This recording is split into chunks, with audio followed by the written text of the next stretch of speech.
स्वागत है आप सबका एक और नई वीडियो में। दोस्तों, आज का जो हमारा टॉपिक है वह राजपूत काल के ऊपर होने वाला है। तो इस चैप्टर में टोटल 80 क्वेश्चन दिए गए हैं जो कि काफ़ी इंपॉर्टेंट है। तो अगर आप इसके पीडीएफ लेना चाहते हैं तो वीडियो के डिस्क्रिप्शन में व्हाट्सअप नंबर दिया गया है, आप वहाँ से कॉन्टेक्ट कर लें। तो चलिए शुरू करते हैं आज का पहला क्वेश्चन। फर्स्ट क्वेश्चन कहता है कि पूर्व मध्यकालीन भारतीय इतिहास में 750 ईस्वी से 1200 ईस्वी तक का समय मुख्यतः माना जाता है, तो इसे कहते हैं राजपूत काल। नेक्स्ट क्वेश्चन कहता है कि 712 ईस्वी में सिंध पर अरबों के आक्रमण के समय वहां का शासक कौन था? तो जब सिंध पर अरबों ने आक्रमण किया था तो वहां का शासक था दाहिर। सर्वप्रथम भारत में जजिया कर लगाने का श्रेय सिंध के विजेता मोहम्मद बिन कासिम को दिया जाता है। उसने किस वर्ग को इस कर से पूर्णतः मुक्त रखा था? तो उसने ब्राह्मण वर्ग को इस कर से मुक्त रखा था। और दोस्तों, मोहम्मद बिन कासिम जो है 712 ईस्वी में सिंध पर आक्रमण किए थे।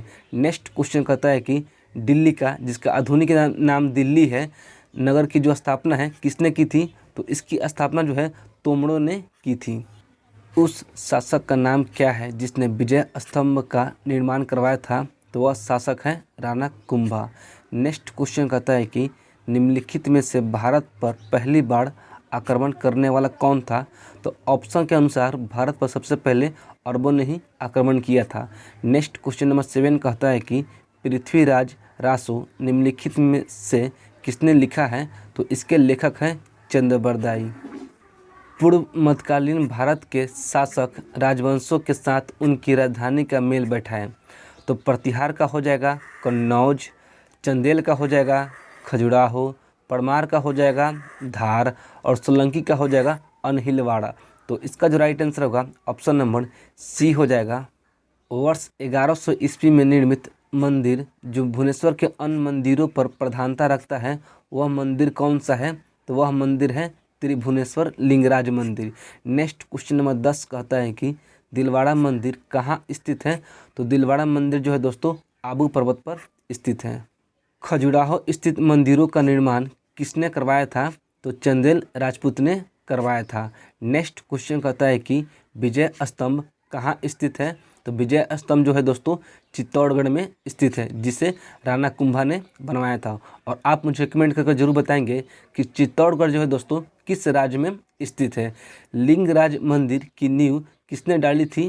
तो लिंगराज मंदिर की जो नींव है ययाति केसरी ने डाली थी।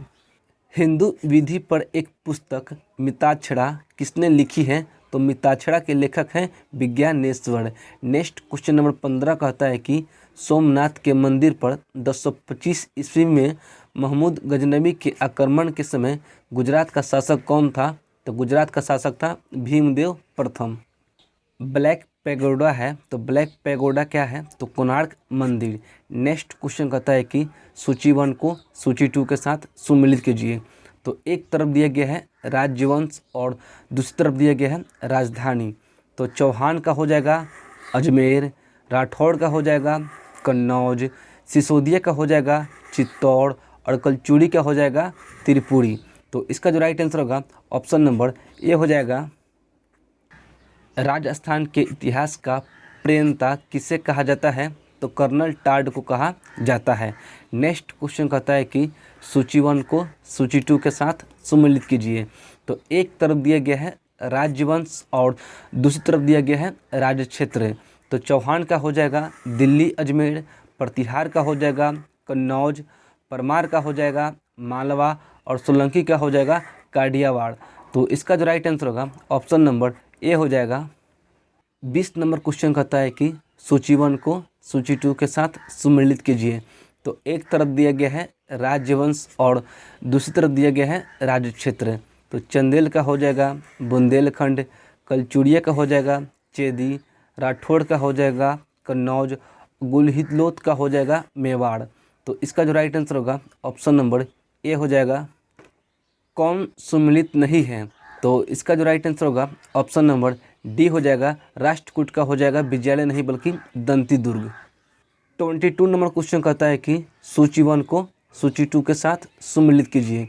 तो एक तरफ दिया गया है राज्यवंश और दूसरी तरफ दिया गया है संस्थापक। तो इसका जो राइट आंसर होगा ऑप्शन नंबर बी हो जाएगा। हड़िकेलिन नाटक का रचयिता कौन है? तो चौहान शासक बिगड़हराज चतुर्थ। नेक्स्ट क्वेश्चन कहता है कि किस नाटक के कुछ अंश 2.5 दिन का झोपड़ा मस्जिद की दीवारों पर अंकित है? तो वह नाटक है हड़िकेली। रानी पद्मिनी का नाम अलाउद्दीन खिलजी की चित्तौड़ विजय से जोड़ा जाता है। उनके पति का नाम क्या था? तो उनके पति का नाम था Rana Ratan Singh. Option number D इसका राइट आंसर हो जाएगा। विक्रमशिला शिक्षा केंद्र के संस्थापक का नाम क्या है? तो विक्रमशिला शिक्षा केंद्र के संस्थापक है धर्मपाल। नेक्स्ट क्वेश्चन कहता है कि निम्नलिखित में से किस मंदिर परिसर में एक भारी भरकम नंदी की मूर्ति है जिसे भारत की विशालतम नंदी मूर्ति मानी जाती है? तो वह मंदिर है कंदरिया महादेव मंदिर। ऑप्शन नंबर सी इसका राइट आंसर हो जाएगा। निम्नलिखित में से किसे एक नए संवत चलाने का यश प्राप्त है? तो लक्ष्मण सेन को जो है नए संवत चलाने का यश प्राप्त है। अगला क्वेश्चन कहता है कि गीत गोविंद के रचनाकार जयदेव किसकी सभा को अलंकृत करते थे? तो लक्ष्मण सेन की सभा को अलंकृत करते थे। किसने सोमपुर महाविहार का निर्माण करवाया था? तो सोमपुर महाविहार का निर्माण जो है धर्मपाल ने करवाया था। भुवनेश्वर तथा पुरी के मंदिर किस शैली में निर्मित है? तो भुवनेश्वर तथा पुरी के जो मंदिर है वह नागर शैली में निर्मित है। 32 नंबर क्वेश्चन कहता है कि राजवंश जो कन्नौज पर आधिपत्य स्थापित करने में तिनकोणीय संघर्ष में उलझे हुए थे वे कौन थे? तो पाल, प्रतिहार और राष्ट्रकूट। ऑप्शन नंबर सी इसका राइट आंसर हो जाएगा। नेक्स्ट क्वेश्चन कहता है कि भारत में प्रथम आक्रमणकारी कौन था? तो प्रथम आक्रमणकारी था मोहम्मद बिन कासिम। जगन्नाथ मंदिर किस राज्य में स्थित है? तो उड़ीसा राज्य में स्थित है जगन्नाथ मंदिर। पुरी में स्थित कोणार्क के विशाल सूर्यदेव मंदिर का निर्माण किसने करवाया था? तो नरसिंह प्रथम ने करवाया था।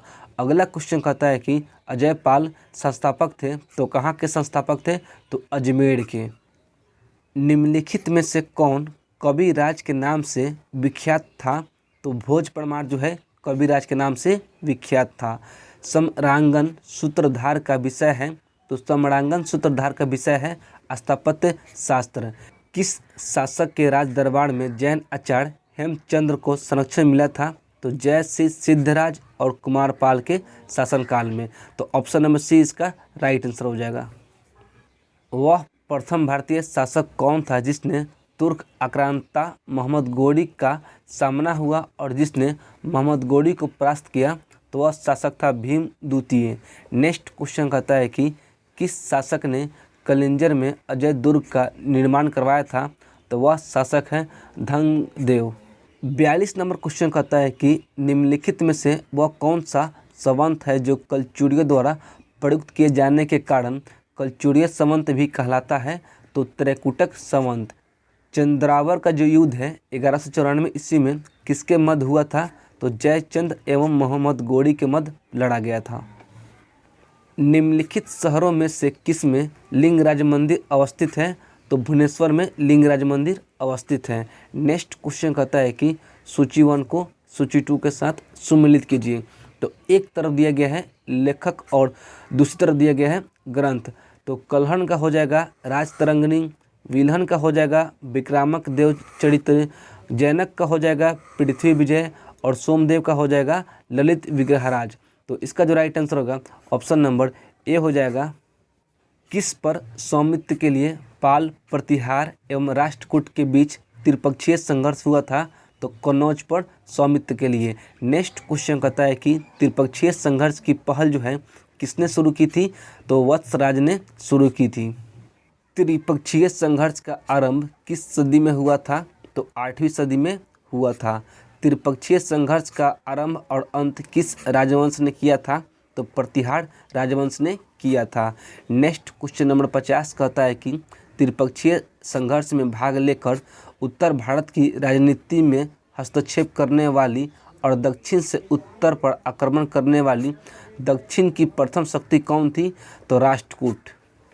नेक्स्ट क्वेश्चन कहता है कि पाल वंश का संस्थापक कौन था? तो पाल वंश का संस्थापक था गोपाल। पाल वंश की राजधानी कहाँ थी? तो पाल वंश की राजधानी थी मुंगेर। राष्ट्रकूट वंश का संस्थापक कौन था? तो राष्ट्रकूट वंश का संस्थापक था दंती दुर्ग। राष्ट्रकूट वंश की राजधानी कहाँ थी? तो राष्ट्रकूट वंश की राजधानी थी मानखेत। नेक्स्ट क्वेश्चन नंबर 55 कहता है कि किस प्रतिहार शासक ने आदिवाराह की उपाधि धारण की थी? तो वह शासक था मिहिर भोज। किस विदेशी यात्री ने गुज्जर प्रतिहार वंश के अल गुज्जर एवं इस वंश के शासकों को बोड़ा कहकर पुकारा है? तो वह विदेशी यात्री है अल मसूदी। नेक्स्ट क्वेश्चन कहता है कि कपूर मंजरी नाटक के रचयिता राजशेखर को किस प्रतिहार शासक ने संरक्षण दिया था? तो महेंद्रपाल प्रथम ने संरक्षण दिया था। प्रतिहार स्वयं को लक्ष्मण का वंशज मानते थे, जो राम के प्रतिहार अर्थात द्वारपाल थे। नेक्स्ट क्वेश्चन कहता है कि 750 ईस्वी में बंगाल के पाल वंश की स्थापना करने वाले गोपाल ऐसे शासक थे जिन्हें सामंती सरदारों ने चुना था। किस पाल शासक को गुजराती कवि सोडुढल ने उत्तरापथ स्वामी कहा? तो वह शासक है धर्मपाल। 9वीं सदी में भारत आए अरब यात्री सुलेमान ने किस साम्राज्य को रूहमा कहकर संबोधित किया है? तो वह साम्राज्य है पाल साम्राज्य। हिंदू विधि की एक प्रसिद्ध पुस्तक दया भाग के रचयिता कौन है? तो इसके रचयिता है जीतमुत वाहन। रामपाल चरित्र की रचना किसने की थी? तो इसके रचयिता है संध्याकर नंदी। नेक्स्ट क्वेश्चन कहता है कि पाल वंश के पतन के बाद बंगाल का राजनीतिक नेतृत्व किसने प्रदान किया था? तो सेन वंश ने प्रदान किया था। सेन वंश का संस्थापक कौन था? तो सेन वंश का संस्थापक थे सामंत सेन। किसने कुलिंग प्रथा अर्थात कुलिंगतावाद का आरंभ किया था? तो बल्लाल सेन ने आरंभ किया था। किसने स्मृति ग्रंथ दान सागर एवं ज्योतिष ग्रंथ अद्भुत सागर की रचना की थी? तो बल्लाल सेन ने की थी। कश्मीर पर लगभग 50 वर्षों तक शासन करने वाली रानी गिद्धा जो है मूल रूप से किस वंश की राजकुमारी थी? तो लोहार वंश की राजकुमारी थी। नेक्स्ट क्वेश्चन कहता है कि सूची 1 को सूची 2 के साथ सम्मिलित कीजिए। तो एक तरफ दिया गया है मंदिर निर्माण शैली और दूसरी तरफ दिया गया है प्रसार क्षेत्र। तो नागर शैली का हो जाएगा उत्तर भारत में हिमालय से विंध्या तक, बेसर शैली का हो जाएगा विंध्या से कृष्णा तक, और द्रविड़ शैली का हो जाएगा कृष्णा के दक्षिण में कन्याकुमारी तक। तो इसका जो राइट आंसर होगा ऑप्शन नंबर ए हो जाएगा। 70 नंबर क्वेश्चन कहता है कि हिंदुओं में यह दृढ़ विश्वास है कि अन्य कोई देश उनके देश जैसा श्रेष्ठ नहीं, कोई राजा उनके राजा के समान नहीं, और न ही कोई शस्त्र उनके शस्त्र के समान है। यह उक्ति निम्नलिखित में से किसका है? तो यह जो उक्ति है अलबेरूनी का है। नेक्स्ट क्वेश्चन कहता है कि सूची 1 को सूची 2 के साथ सम्मिलित कीजिए। तो एक तरफ दिया गया है मंदिर और दूसरी तरफ दिया गया है निर्माता। तो लिंगराज मंदिर जो कि भुवनेश्वर में है, इसके निर्माता है केसरी नरेश। जगन्नाथ मंदिर जो कि पुरी में है, इसके निर्माता है अनंत वर्मा। और सूर्य मंदिर जो कि कोणार्क में है, इसके निर्माता है नरसिंह देव। तो इसका जो राइट आंसर होगा ऑप्शन नंबर ए हो जाएगा। 72 नंबर क्वेश्चन कहता है कि गुज्जर प्रतिहार के उज्जैनी शाखा का संस्थापक कौन था? तो उज्जैनी शाखा का संस्थापक था नागभट्ट प्रथम। खजुराहो के मंदिर का संबंध है, तो खजुराहो के मंदिर का संबंध है शैव संप्रदाय से, वैष्णव संप्रदाय से और जैन संप्रदाय से, यानी कि इन तीनों से। तो इसका जो राइट आंसर होगा ऑप्शन नंबर डी हो जाएगा। जैन वास्तुकला का प्राचीनतम उदाहरण कहाँ देखने को मिलता है? तो यह देखने को मिलता है दिलवाड़ा में। उदंतपुरी विश्वविद्यालय का संस्थापक कौन था? जो कि फिलहाल में बिहार शरीफ नालंदा जिला का मुख्यालय है। तो इसके संस्थापक था गोपाल। नेक्स्ट क्वेश्चन कहता है कि मोढेरा का सूर्य मंदिर किस राज्य में स्थित है? तो उड़ीसा राज्य में स्थित है। कलहनकृत राज तरंगिणी में कुल कितने तरंग हैं? तो इसका जो आंसर है आप सबको कमेंट करके बताना है। तो ये जो क्वेश्चन है 77 नंबर क्वेश्चन जो है मैं आप सबके लिए छोड़ रहा हूँ। नेक्स्ट क्वेश्चन कहता है कि सूची 1 को सूची 2 के साथ सम्मिलित कीजिए। तो इसका जो राइट आंसर होगा ऑप्शन नंबर बी हो जाएगा। कपूर मंजरी नाटक के रचयिता राजशेखर को किस प्रतिहार शासक ने संरक्षण दिया था? तो महेंद्रपाल प्रथम ने संरक्षण दिया था। प्रतिहार स्वयं को लक्ष्मण का वंशज मानते थे, जो राम के प्रतिहार थे। दोस्तों इस चैप्टर में टोटल 80 क्वेश्चन दिए गए थे जिसे हमने कंप्लीट कर लिया है। तो आई होप कि वीडियो आपको पसंद आई होगी।